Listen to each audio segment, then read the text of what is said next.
ایک دفعہ کا ذکر ہے کہ کسی ملک میں ایک شہزادی رہتی تھی۔ ہر وقت عجیب و غریب فرمائشیں کرتی رہتی تھی۔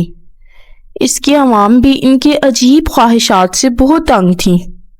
وزیر ایک نیک دل اور عقل مند انسان تھا، جس کی وجہ سے ملک کے کافی حالات بہتر تھے۔ ایک دن شہزادی کو عجیب و غریب خواہش سوجی۔ اس نے اپنے وزیر کو حکم دیا، مجھے ایک ایسا محل بنا کر دو جس کی تعمیر اوپر سے نیچے کی طرف آئے، وہ میرے دل کو اچھا لگے گا۔ اور اگر وزیر 10 دن کے اندر اس حکم کو شروع نہ کرتا تو اس کا سر قلم کر دیا جائے گا۔ وزیر بیچارہ پریشان ہوا کہ اب کیا کرے۔ بہرحال وہ جب اپنے گھر پہنچا تو اس نے اپنی بیوی کو سارا قصہ سنایا۔ بیوی نے مشورہ دیا، آپ اللہ سے مدد طلب کریں، اللہ آپ کی مدد ضرور کرے گا۔ وزیر کو مشورہ بہت پسند آیا۔ اس نے فوراً وضو کیا اور 2 نفل نماز پڑھے اور اللہ سے دعا کی۔ دعا کرتے کرتے اس کو نیند آ گئی۔ وزیر خواب میں کیا دیکھتا ہے کہ وہ جنگل میں جا رہا ہے کہ اس کو ایک چمکتی ہوئی چیز ملتی ہے، جسے لے کر وہ شہزادی کے پاس جاتا ہے۔ شہزادی یہ دیکھ کر بہت خوش ہوتی ہے۔ وزیر جب جاگا تو اس نے اپنی بیوی کو سارا خواب سنایا۔ بیوی نے فوراً کہا، ہاں تو ٹھیک ہے، آپ جنگل کی طرف جائیں، وہاں آپ کو مدد ضرور ملے گی۔ وزیر نے اگلے دن اپنا رخت سفر باندھا اور سفر کو نکل پڑا۔ وہ تھوڑا بہت آرام کرتا اور پھر چل پڑتا۔ چلتے چلتے اس کو 5 دن ہو گئے۔ اس نے سوچا کہ چلو اب واپس چلتے ہیں، اس مسئلے کا کوئی اور ہی حل ہوگا۔ جب وہ واپس مڑنے لگا تو اچانک اس کی نظر ایک خرگوش پر پڑی، جو بیچارہ شکنجے میں پھنسا ہوا تھا۔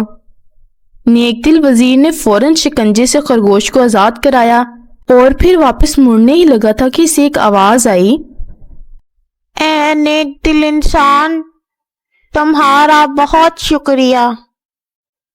وزیر حیرت سے مڑا تو کیا دیکھتا ہے کہ ایک چھوٹا سا بونا کھڑا ہے جو بول رہا ہے۔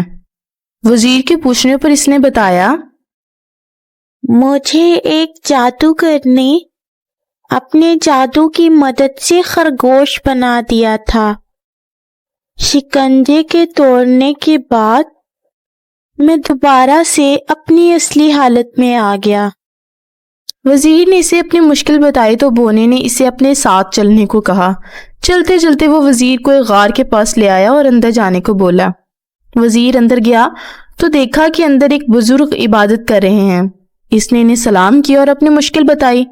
بزرگ مسکرائے اور کہا، بیٹا کوئی مسئلہ نہیں، تم فکر مت کرو، تم اس کو ساتھ لے جاؤ، یہ تمہاری مدد ضرور کرے گا۔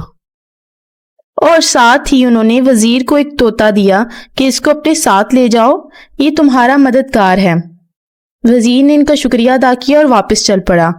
اپنے گھر جا کر اس نے اپنی بیوی کو سارا ماجرا سنایا تو وہ بہت خوش ہوئی۔ اگلے دن وہ شہزادی کے محل گیا اور شہزادی کو کہا، آپ میرے ساتھ چلیے اور دیکھیں میں کیسے اوپر سے نیچے محل تعمیر کرتا ہوں۔ وزیر شہزادی کو ایک کھلی جگہ لے آیا جہاں شہزادی نے نیا محل بنوانے کو کہا تھا۔ اس جگہ مزدور اور مستری اور تعمیراتی سامان پڑا ہوا تھا۔ وزیر نے طوطے کو ہوا میں چھوڑا اور کہا، چلو میاں مٹھو اپنا کام دکھاؤ۔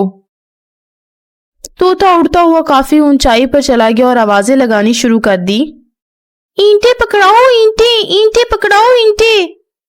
شہزادی کو یہ سن کر بڑا غصہ آیا اور وزیر کو کہا، بھلا اتنی زیادہ اونچائی پر کوئی اینٹ کیسے پہنچ سکتی ہے؟